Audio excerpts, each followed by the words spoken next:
Cultivo agrícola sem adubos. Para explicar o que é o cultivo agrícola sem adubos, começarei pelo seu princípio básico. Afinal, o que é o solo?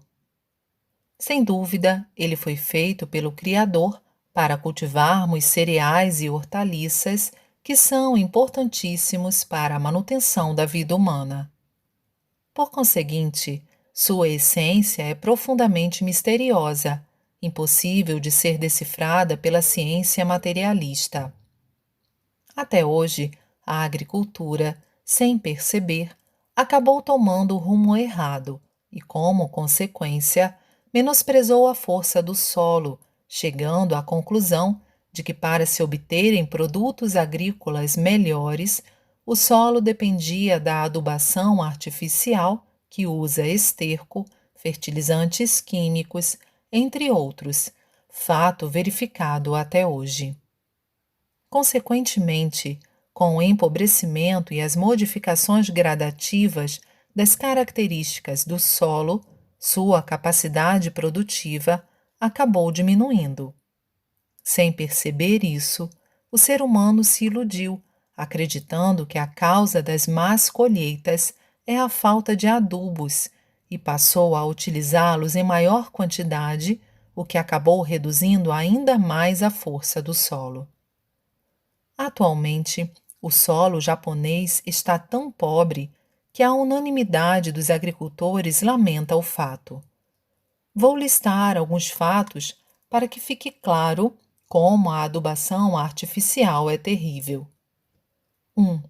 Hoje, o maior problema talvez seja o aparecimento de pragas. No entanto, sem procurar elucidar as causas do seu surgimento, os agricultores têm se concentrado apenas no seu extermínio. Penso que eles agem assim justamente por não conseguirem descobrir a causa e acreditarem sem alternativa ser essa a melhor maneira de combatê-las. O fato é que as pragas surgem dos adubos e o atual aumento das espécies de pragas é inteiramente decorrente do crescimento dos tipos de adubos. Os agricultores desconhecem que os pesticidas empregados, ainda que consigam combater os insetos indesejados, infiltram-se no solo e o degradam, causando o aparecimento dessas pragas. 2. Absorvendo os adubos, as plantas enfraquecem-se acentuadamente e dobram-se com facilidade ante a ação do vento e da água. Da mesma forma, pela ocorrência da queda das flores, a quantidade de frutos é reduzida. Além disso, pelo fato de as plantas alcançarem maior altura e suas folhas se tornarem maiores, os frutos acabam ficando na sombra. Por essa razão, no caso do arroz, do trigo, da soja, as cascas ficam mais grossas e os grãos menores. 3. O sulfato de amônia ou a amônia presente no esterco, bem como os demais fertilizantes químicos, na maioria são venenos violentos. Uma vez que eles são absorvidos pelas plantas, geralmente acabam sendo ingeridos também pelo ser humano. Mesmo que isso ocorra em quantidades ínfimas, não se pode dizer que essas substâncias não façam mal à nossa saúde. A realidade nos mostra que mais de 80% dos japoneses possuem parasitas, principalmente o verme intestinal, e sua causa, evidentemente, são as ovas contidas no esterco que se desenvolvem no interior do corpo humano. A própria medicina está afirmando ultimamente que, se suspender por 2 a 3 anos a utilização do esterco como adubo, o problema de vermes e demais parasitas deixará de existir. Nesse aspecto, os resultados obtidos pela agricultura sem o uso de adubos são fabulosos. 4. Ultimamente, o preço dos adubos tem aumentado, de modo que a despesa que se tem com eles é quase igual à receita, oriunda da venda da produção aos órgãos controladores, cujos cálculos não condizem com o dos agricultores, que, por sua vez, são forçados a vender seus produtos também no mercado paralelo. 5. É grande o esforço e o trabalho expendidos com a compra e a aplicação de adubos e inseticidas. 6. Os produtos obtidos por meio do cultivo sem adubos são extremamente saborosos e, como se desenvolvem bem, tanto o tamanho do produto quanto a colheita são bem maiores que os adquiridos com adubos. Com o que acabamos de expor, creio que o leitor pôde compreender que a toxicidade dos adubos é realmente pavorosa e que o cultivo que não os utiliza é muito mais vantajoso. Em uma análise geral, podemos concluir que na economia agrícola não será nada difícil duplicar seu lucro. Não seria exagero afirmar que, na verdade, se trata de uma revolução jamais vista na agricultura japonesa. A seguir, vou apresentar o método e os resultados que atingi com minha experiência e os relatos de várias pessoas que já alcançaram excelentes resultados decorrentes da prática desse tipo de cultivo. O que penso é o seguinte: entre os japoneses, quantos deles conhecem o verdadeiro sabor das hortaliças e legumes? Diríamos que pouquíssimos. Isso porque, evidentemente, hoje não existe nenhum produto agrícola em que não se utilizem fertilizantes químicos e esterco. Absorvendo esses elementos, os produtos acabam perdendo o sabor atribuído pelos céus. Se, ao invés disso, fizermos com que os mesmos absorvam os nutrientes da própria terra, seu sabor natural, que é realmente magnífico, surgirá espontaneamente. Minha alegria de viver tornou-se incalculavelmente maior após conhecer o sabor das hortaliças e legumes cultivados sem os adubos. Além da economia de dinheiro e de mão de obra, ficamos livres do desagradável mau cheiro e do risco da propagação de parasitas. Essas hortaliças tornam-se mais saborosas, reduz-se o surgimento das pragas e ocorre o aumento da produção. Enfim, matam-se 7 coelhos com uma só cajadada. Não consigo ficar sem agir por um minuto sequer diante de um problema tão sério. Quero levar esta boa nova ao mundo inteiro e compartilhar seus benefícios o quanto antes possível. Primeiramente, quero explanar a teoria e sua prática. Afinal, qual é a capacidade do solo? Ele é formado pela união de 3 elementos fundamentais: terra, água e fogo, que constitui a força da trilogia. Evidentemente, o elemento terra é a força fundamental para o desenvolvimento das plantas, e os elementos água e fogo são forças complementares. Logo, de acordo com a qualidade do solo, que é a força primordial, a influência nas plantas será boa ou má. Assim sendo, a condição básica para desenvolvermos um bom cultivo é a melhoria da qualidade do solo. Quanto melhores forem as propriedades do elemento terra, mais satisfatórios serão os resultados. Então, qual é o método para tornar o solo fértil? Sem dúvida, consiste em fortalecer sua vitalidade. Para tanto, é necessário, primeiramente, torná-lo puro e limpo, pois, quanto mais puro ele for, maior é sua força para o desenvolvimento das plantas. Até hoje, contudo, a agricultura considerava positivo aplicar ao solo o máximo possível de adubos, contrariando o que foi exposto acima, de onde se pode concluir o quanto ela está errada.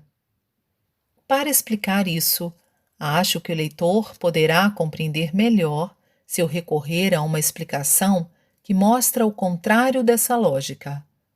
O que seria isso? Desde a antiguidade, os adubos são considerados indispensáveis ao plantio, mas a verdade é que quanto mais os agricultores os aplicam, mais eles vão matando o solo. Com a adubação, conseguem-se bons resultados temporariamente. Pouco a pouco, no entanto, o solo vai se envenenando, tornando-se necessário o uso de mais adubos para a obtenção de boas colheitas. Assim, quanto maior for a quantidade de adubos, maior será o resultado contrário. A melhor prova disso está no fato de que, quando a colheita de arroz começa a diminuir, os risicultores acrescentam terras de outros locais ao seu campo irrigado para melhorá-lo. Com esse procedimento, a produção agrícola aumenta temporariamente. Nesses casos, eles partem de um julgamento equivocado e interpretam que o cultivo consecutivo, ao longo dos anos, absorve os nutrientes do solo, causando seu empobrecimento. Entretanto, não percebem que isso ocorreu devido à sucessiva utilização de adubos. As terras novas, isentas de adubos, que são introduzidas ao arrozal, têm atividade mais intensa e, por isso, é possível obter bons resultados. Gostaria de encerrar a explicação teórica e esclarecer, uma a uma, as vantagens práticas da não utilização de adubos. Um primeiro ponto a destacar como característica do cultivo sem adubos é a baixa altura das plantas.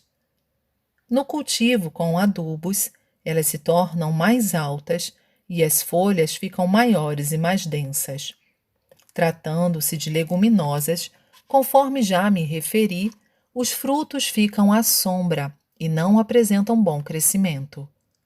Ocorre também uma maior queda das flores e, consequentemente, a frutificação também diminui. No caso da soja em especial, se for cultivada sem adubos, a produção dobra e nenhum grão se apresenta bichado. Ademais, seu sabor é incomparável, a ponto de deixar as pessoas admiradas. Da mesma forma, em outras espécies, como ervilhas, favas, a casca é excepcionalmente macia. Outro aspecto relevante é que no cultivo sem adubos jamais ocorrem fracassos. Às vezes, um leigo resolve plantar batatas e as colhe em quantidade reduzida e em tamanho pequeno.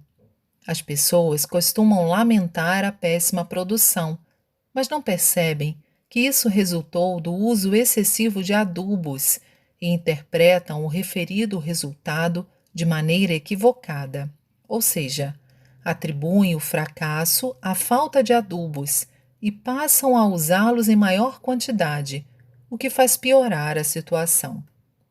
Se nessas ocasiões indagamos aos técnicos ou às pessoas experientes, estes dizem, por exemplo, que o motivo se encontra nas sementes, que não eram boas ou que foram semeadas fora da época apropriada, ou então na acidez do solo.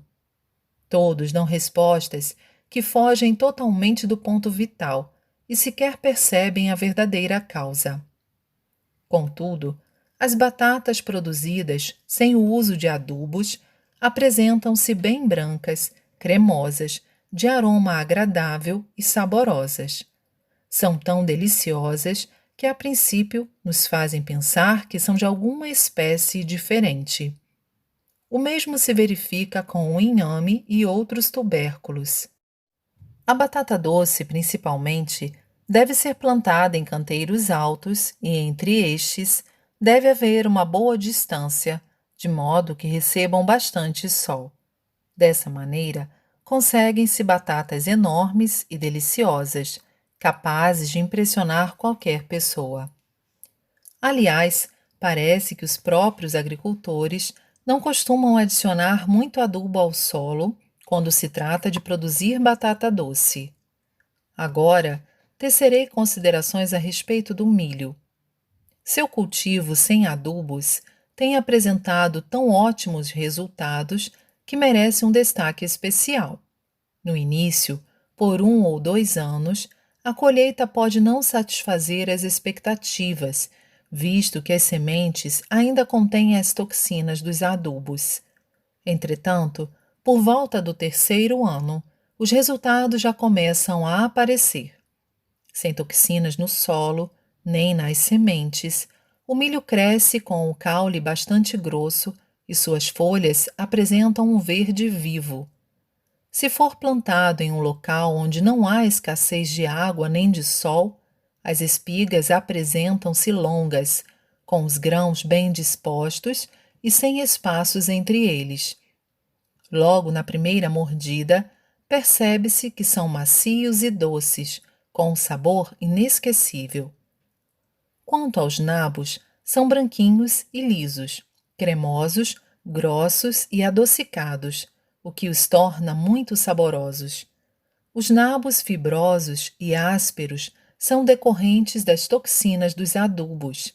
Aliás, as hortaliças produzidas sem adubos apresentam boa coloração, maciez e um suave e agradável aroma que estimula o apetite. Em absoluto, encontram-se sinais de pragas. Uma vez que não é aplicado esterco na fertilização, são muito mais higiênicas.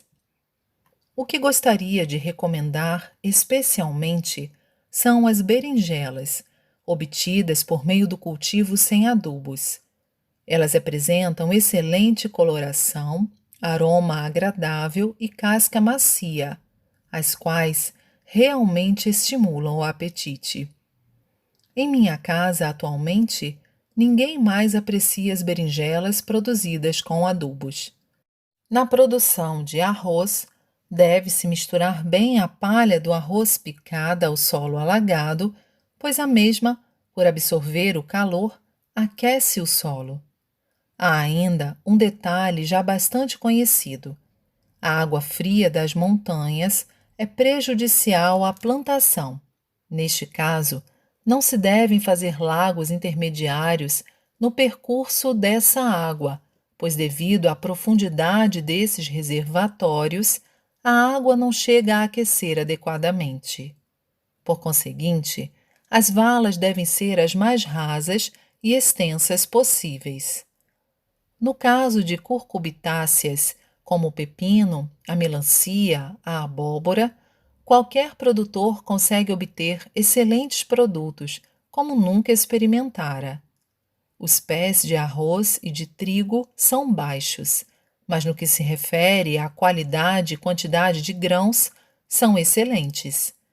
O arroz, sobretudo, apresenta peso, brilho, consistência, além de excelente paladar, e vem sendo sempre classificado como arroz de categoria superior. Apesar da forma simples, creio que pude expor as vantagens do cultivo agrícola sem adubos. Não devem existir melhores perspectivas do que essas que mencionei para os praticantes das hortas caseiras que vemos, atualmente, em quase todos os lugares, principalmente porque a aplicação de esterco não só acarreta transtornos insuportáveis aos praticantes amadores, como também pode trazer resultados ruins, além dos inconvenientes e indesejáveis vermes intestinais que acabam se hospedando no intestino humano. Até agora, embora fosse por desconhecimento de causa, trabalhava-se muito e obtinha-se pouco sucesso. Em contrapartida, no meu caso, apenas semeio e não tenho maiores trabalhos, a não ser a remoção do mato, que preciso realizar de vez em quando, e obtenho excelentes hortaliças. Portanto, posso afirmar que não há nada mais gratificante do que esse método de cultivo.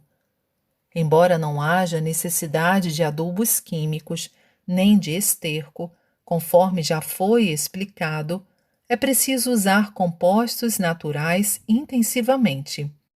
Vou detalhar a respeito. O mais importante para o desenvolvimento das plantas em qualquer cultivo é ter cuidado com as pontas das raízes. Esse cuidado consiste em fazer com que as radicelas cresçam livremente, e para isso deve-se evitar o endurecimento do solo. O composto natural precisa estar semidecomposto, pois se o estiver totalmente, acabará facilitando a compactação do solo. Aquele que é feito usando-se somente capim decompõe-se rapidamente, mas o composto de folhas de árvores demora muito mais, devido às fibras e nervuras, que são duras. Por conseguinte, é necessário deixá-lo por longo tempo, até que ocorra sua suficiente decomposição.